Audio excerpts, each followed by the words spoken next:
자, 이 장수산이라고 하는 시도 일제강점기에 쓰인 시예요. 그래서 이 시에서 첫 번째 봐야 되는 게 이거야. 봐. 시름은 바람도 일지 않는 고요에 심히 흔들리우노니 해서 화자는 일제강점기를 살고 있는 사람이고요. 지금 화자 현재 마음 상태는 시름이 흔들리는 상황이야. 오케이? 자, 시름이 흔들리는 상황이고 어디에 와 있냐? 장수산에 와 있습니다. 오케이? 그래서 시적 화자는 지금 현재 시름이 굉장히 많은 상황에 장수산에 들어왔어. 그리고 뭘 보냐? 장수산 밤의 고요함이라고 하는 걸 봅니다. 자, 장수산이 지금 어떤 상태냐라고 하면 벌목 정정이랬다. 아름드리 큰 소나무가 베어짐직도 하고 고리 울어 메아리 소리 쩌르렁 돌아옴직도 하다 이랬어. 자, 벌목 정정이 무슨 뜻인지 잠깐 봅시다. 시경에 소와 벌목편에 이렇게 나와 있는 표현이래. 즉, 요 벌목 정정이랬거니라고 하는 건 화자가 읽은 시경의 책을 떠올린 거야. 그래서 커다란 나무를 벨 때 산에서 쩡 하고 큰 소리가 난다. 즉 무슨 얘기냐? 자신이 있는 장수산이 너무너무 고요해서 커다란 나무를 베어내면 쩡 하고 소리가 울릴 것만 같이 고요하다란 소리야. 지금 벌목정정이 이루어지고 있는 상황이 아니야. 내가 시경이라는 책에서 벌목정정이라는 구절을 읽었는데 이 장수산이 진짜 그런 곳이야 라고 얘기해주고 있습니다. 아름드리라고 하는 건 우리가 사람 손을 양옆으로 쭉 펼쳐서 이렇게 앉는 거 있지. 이걸 한 아름이라 그래. 아름드리는 한아름 정도의 소나무에서 되게 큰 소나무인 거죠. 커다란 소나무가 베어지면 골짜기가 울어 메아리 소리가 쩌르렁 하고 돌아올 것만 같은 깊은 산속이 바로 장수산이야 라고 얘기해주고 있는 겁니다. 진짜 지금 벌목정정이 이루어져서 쩌르렁 소리가 나는 게 아니고 뭐뭐 함도 하다 이래서 이건 가정입니다. 가정. 요것도 가정이야. 오케이? 그래서 내가 있는 장수산은 벌목정정이라는 구절이 떠오를 만큼 아름드리 커다란 소나무가 베어진다면 골짜기가 울려서 메아리 소리가 쩌르렁하고 돌아올 것만 같다. 이런 뜻이야. 자, 이때 뭐뭐 함도 하다라고 하는 시구를 반복해주고 있고요. 메아리 소리가 쩌르렁하고 올 거야 해서 음성상징어 통해서 청각적 심상 자극해주고 있습니다. 근데 지금 그 소리가 들리는 게 아니라 그것처럼 고요한 공간이다.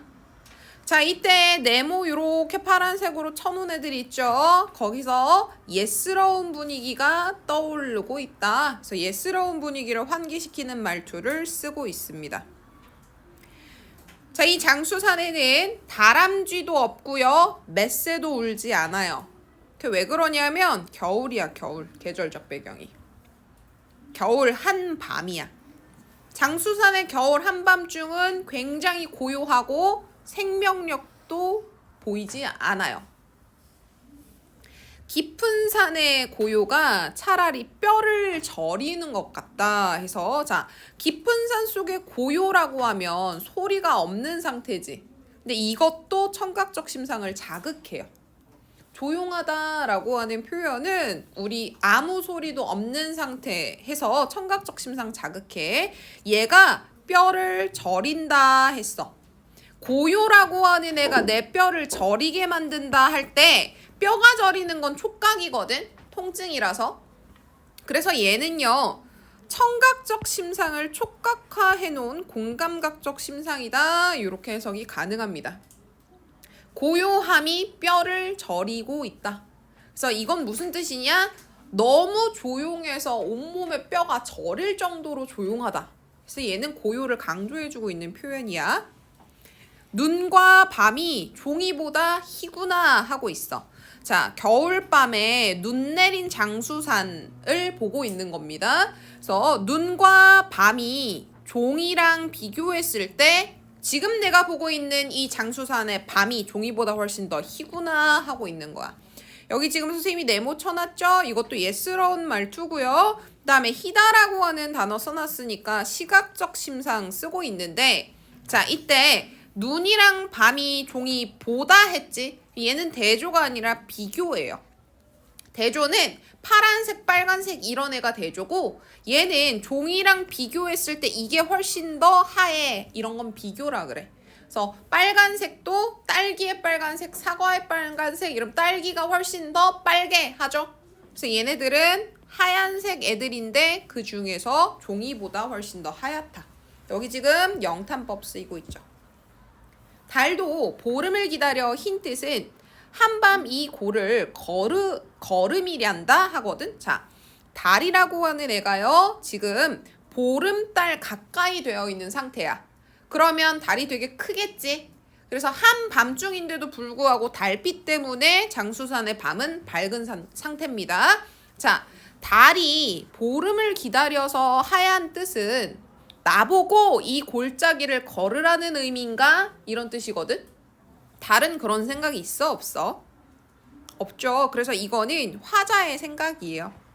화자가 보름달 떠 있는 걸 보고 이렇게 고요한 밤인데도 불구하고 하얗다라고 하는 건 장수산을 걸으라고 저 달이 저렇게 하얀 건가? 그래서 이제 화자가 뭐 하기 시작하냐면 걸음을 걷기 시작합니다.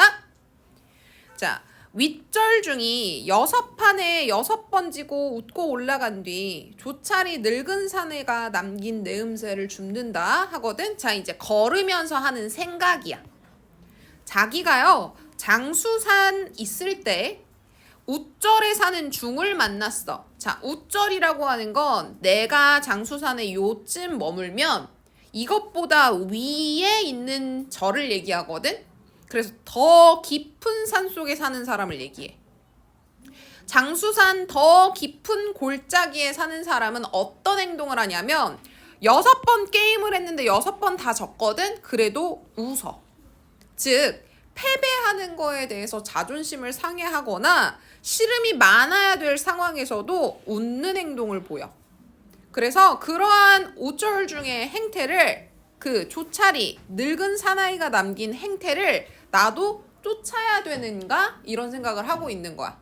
자, 일제강점기에 씨름이 많은 상황이라 그랬지. 이 사람은 장수산에 들어와서 고요함을 보면서 내 마음이 이렇게 힘들고 씨름이 많은데 장수산은 왜 이렇게 고요한가? 그래서 내 씨름이라고 하는 게 장수산의 행태를 이렇게 봤을 때는 별 씨름도 아니지 않을까?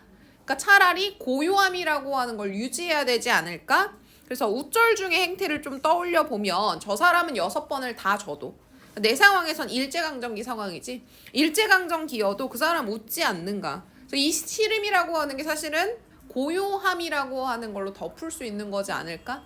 그래서 나는 씨름이라고 하는 걸 없애고 고요한 태도를, 장수산을 본받아야 되고 우절중을 본받아야 되지 않을까? 이러한 생각들을 하고 있는 겁니다. 그래서 자, 냄새를 줍는데요. 냄새는 후각이죠. 줍는 건 시각이에요. 그래서 후각의 시각화, 공감각적 심상 쓰이고 있습니다. 그래서 여기서는 우절 중에 탈속석 경지라고 하는 걸 뒤따르고 본받으려는 화자의 태도인데, 자, 우절 중은 어디 산다? 위에 산다. 즉 장수산의 더 깊은 곳에 사는 거야. 그래서 이 사람은 장수산이라고 하는 공간이 갖고 있는 특징이 이 절에 사는 중이 갖고 있는 특징과 같다고 봐. 어떠한 시련 고난이 와도, 겨울 밤이라는 것 자체가 시련 고난이거든. 근데 그럼에도 불구하고 장수산은 항상 고요함을 지키고 있어. 그 장수산의 모습을 중이 본받고 있는 것이라고 생각하고 있고, 나도 저 중이나 장수산의 모습처럼 고요하게 지내는 게 맞지 않을까? 이런 생각을 하고 있는 겁니다. 씨름은 바람도 일지 않는 고요에 심히 흔들리우노니, 이 사람은 씨름이라고 하는 게 있는 상태야. 그리고 장수산을 본받고 싶지. 그런데 여전히 내 마음속의 씨름은 이렇게 바람도 일지 않는 고요, 장수산 속에 와서도 흔들리고 있어. 그러니까 사람이 장수산을 보고 우절중을 보고 평화롭게 고요하게 지내면 좋은 거구나 한다고 자기 시름이 한순간에 착 하고 사라져? 아니잖아. 그래서 저걸 쫓아가야 되나 라고 생각을 하고 있는 상황에서도 내 마음속에는 계속 갈등이 일어나고 있습니다. 그래서 바람도 일지 않는 고요는 장수산의 상황을 얘기하고 있는 거고, 그러한 장수산 안에서도 나는 우절중과 다르게 시름에 흔들리고 있는 모습이 나타나요. 자, 시름이라고 하는 애는 눈에 안 보이는 추상적인 개념이죠. 근데 걔가 흔들린다라고 해서 시각화되고 있으니까 구체적 이미지화되고 있어요. 그래서 시름은 흔들리고 있다. 이래서 추상적 개념의 구체적 이미지화 이렇게 봅시다. 자, 그리고 이 사람이 영탄법을 통해서 이렇게 고요한 곳을 본받고 싶지만 여전히 내 마음속은 시름이 많구나라고 하는 상황을 정리해요. 감정을 탁 하고 터뜨려요. 그래서 이 상황에서 자기가 어떻게 해야 되는가? 오 하고 영탄법 통해서 자신의 감정을 탁 표출한 후 견뎌야겠다. 견디란다. 그래서 화자는 자신의 시름이라고 하는 걸 견뎌야겠다라고 마음 먹습니다. 차고 오련하게. 오련하게라고 하는 건 홀로 우뚝하게. 결과적으로는 장수산의 행태를 쫓아가겠다는 거지. 슬픔도 꿈도 없이. 자, 여기서 슬픔과 꿈은요 같은 맥락으로 쓰였는데, 슬픔도 그렇고 꿈도 그렇고 뭐한 존재냐면 감정을 불러일으키는 존재야. 꿈이라고 하는 건, 자, 일제강점기의 꿈은 뭐겠어? 광복이겠지. 근데 우리나라 사람들이 1919년 3.1운동 하고 광복 일어날 줄 알았는데 왔어 안 왔어? 안 왔거든. 그러니까 꿈이라고 하는 것도 할 수 있을 거야 라고 생각하면 그 뒤에 뭐가 따라와? 절망이라고 하는 게 따라올 수 있는 존재야. 그래서 슬픔이나 꿈이라고 하는 건 내 현재 고요한 상태를 방해하는 존재들이야. 그래서 그거 둘 다 하지 않겠대. 그리고 차고 오련하게 견디겠다. 이 시름이라고 하는 걸 견뎌내겠다. 그래서 시름을 견뎌내겠다라고 하는 의지가 나타나요. 의지적 어조 여기 쓰이고 있어요. 자, 이때 차고 오련이 슬픔도 꿈도 없이, 얘도 부사어야. 그래서 문장에서 원래 부사어가 서술어 앞에 와야 되는 게 맞지만 아까도 얘기했어요. 부사어 같은 경우는 문장에서 뒤로 빠져도 도치로 보는 경우가 있고 아닌 경우가 있다고. 그래서 얘는 차고 오련이 슬픔도 꿈도 없이 견디겠다. 이게 원래 맞는 문장인데 부사어는 위치가 워낙 자유분방해서 뒤로 빠져도 사실 문장 구성에 전혀 의미가 상관이 없어. 그래서 얘는 도치라고 적어두시고 학교에서 도치로 가르쳐 주시는지 한 번 더 확인해 주세요. 알겠지? 네. 장수산 속 겨울 한밤내. 그래서 지금 화자가 있는 위치가 장수산 속이고, 장수산은 현재 계절적 배경 겨울, 시간적 배경 밤입니다. 그래서 그 한밤 동안 자기가 달빛 아래서 걸음을 거닐면서 시름이 흔들리고 있는 본인의 상황이라고 하는 것과 대조되는 장수산의 고요를 바라보면서 이러한 장수산의 행태를 통해 슬픔이랑 꿈이랑 긍정이든 부정이든 상관없어. 감정적인 건 배제하고 이러한 실현적 상황을 그저 저 산처럼 견뎌야겠구나 라고 의지를 보여주고 있는 시야. 이해됐어? 자, 장수산의 성격 그리고 화자의 태도 한번 봅시다. 화자는 심히 흔들리고 있는 시름을 안고 있는 상황이에요. 그리고 장수산 안에 들어왔죠. 이 장수산은 속세와 단절된 공간입니다.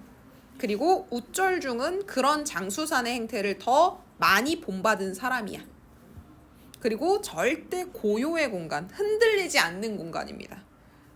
그래서 화자는 장수산을 거닐면서 차고 오련히 서 있는 장수산의 모습처럼 본인도 차갑고 오련하게 시름을 견뎌내겠다라는 의지를 다지고 있어요.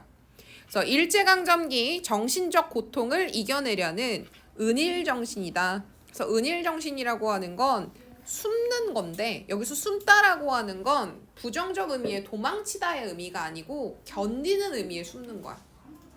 오케이? 요 밑에 보면 정지용 시인이 인동차라는 시를 썼어. 이거는 수능 특강 사용 설명서에 연계시로 나타나 있는 작품입니다. 자, 인동이 무슨 뜻이냐면 겨울을 인내하다 라는 뜻이야.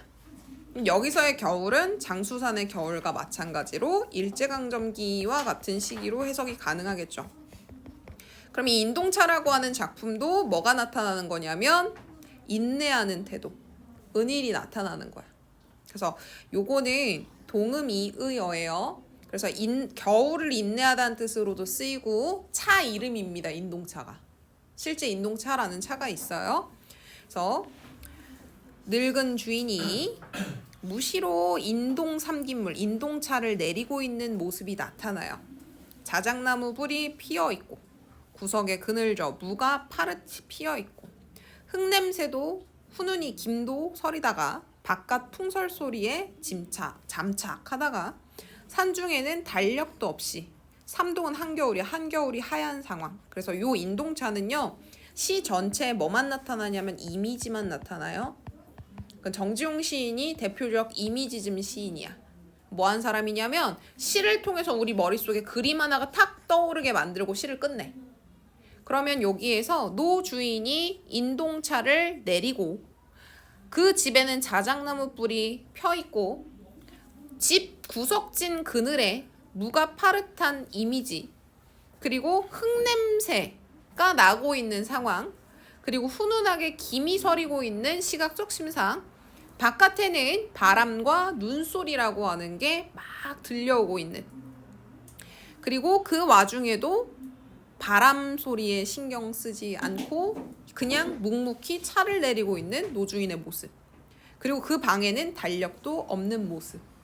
근데 이 모든 모습이 뭘 얘기하는 거냐면 바깥 상황이 어떻든 자기는 이 추운 겨울을 어떻게 하겠다? 인동차를 내리면서 은일을 하면서 견뎌내겠다. 그거를 이렇게 이미지화 시켜서 나타내주고 있는 시입니다. 그래서 이게 수능특강 사용설명서 밑에 같이 나오고 있으니까 어떤 의미인지 알아두십시오. 오케이. 만약에 학교에서 이것도 설명을 해주신다 그러면 쌤이 이것도 표현법이나 어떠한 심상들이 쓰였는지 체크해서 설명해 주도록 할게요. 자, 장수산 여기까지 설명했는데 질문 있어? 이해 안 되는 부분이 있어요, 이런 거? 자, 그러면 바로 그거 보도록 합시다.